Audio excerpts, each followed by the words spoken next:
ഇന്നത്തെ വീഡിയോയിൽ ഊർജം. ഊർജം എന്ന് പറഞ്ഞാൽ എന്താണ്?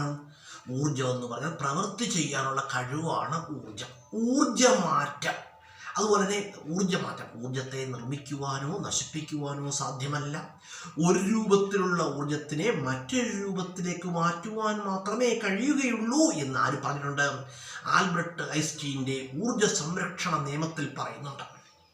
നമുക്ക് കുറച്ച് ക്വസ്റ്റ്യൻസ് ഒന്ന് നോക്കാം. ഡൈനാമോയിൽ നടക്കുന്ന ഊർജ പരിവർത്തനം എന്താണെന്ന് അറിയാമോ? അതായത് എന്താകുന്നു? യാന്ത്രികോർജം വൈദ്യുതോർജമായി മാറുന്നു. അതുപോലെ പറയുകയാണെങ്കിൽ ഇലക്ട്രിക് ഫാനും ഇലക്ട്രിക്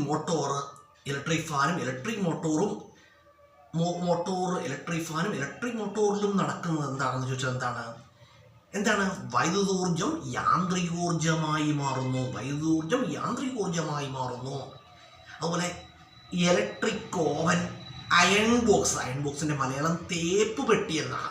അയൺ ബോക്സ് എന്നിവയിൽ നടക്കുന്ന ഊർജ പരിവർത്തനം എന്ന് പറഞ്ഞാൽ എന്താണ്? വൈദ്യുതോർജം താപോർജമായി മാറുന്നു. അതുപോലെ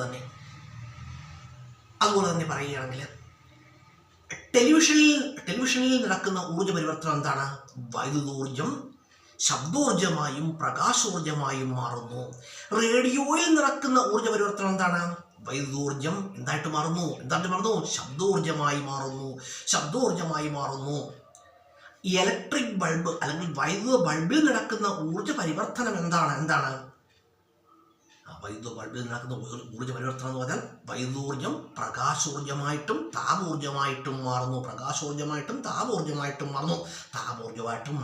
കുറച്ചു നേരം ഒരു ബൾബ് കത്തിച്ചിട്ടാൽ ആ ബൾബിൽ നമ്മൾ കൈകൊണ്ട് സ്പർശിച്ചാൽ നമുക്ക് മനസ്സിലാവും ബൾബിന് നല്ല ചൂടായിരിക്കും ബൾബിന്. അതുപോലെ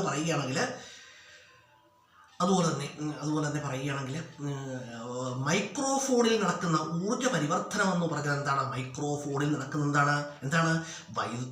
ശബ്ദോർജം വൈദ്യുതോർജമായിട്ട് മാറുകയാണ്. ലൗഡ് സ്പീക്കറിൽ നടക്കുന്ന ഊർജ പരിവർത്തനം എന്താണ്? എന്ന് പറഞ്ഞാൽ എന്താണ്? വൈദ്യുതോർജം ശബ്ദോർജമായിട്ട് മാറുകയാണ്. അതുപോലെ തന്നെ ബാറ്ററിയിൽ നടക്കുന്ന ഊർജ പരിവർത്തനം എന്താണ്?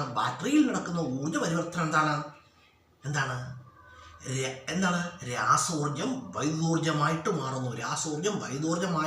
പിന്നെ അതിനുശേഷം പല ഊർജങ്ങളായിട്ട് മാറാറുണ്ട് കേട്ടോ. ബാറ്ററി ഇപ്പോൾ പഴയകാല ടോർച്ചിലൊക്കെ ബാറ്ററി എടുക്കുകയാണെങ്കിൽ ആദ്യം രാസോർജം വൈദ്യുതോർജമായി മാറും, പിന്നീട് അത് പ്രകാശോർജമായി മാറും.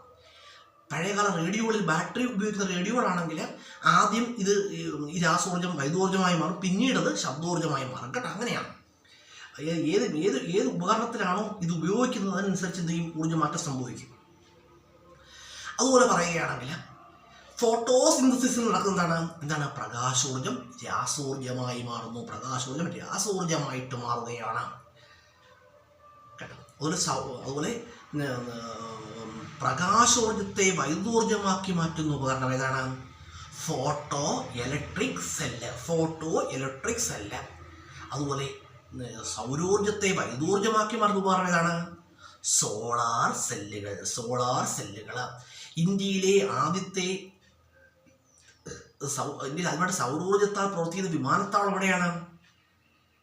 നെടുമ്പാശ്ശേരി അന്താരാഷ്ട്ര വിമാനത്താവളമാണ്. സൗരോർജത്താൽ പ്രവർത്തിക്കുന്ന ലോകത്തിലെ ആദ്യത്തെ വിമാനത്താവളം ഏതാണ്? നെടുമ്പാശ്ശേരി ഇന്റർനാഷണൽ എയർപോർട്ടാണ്.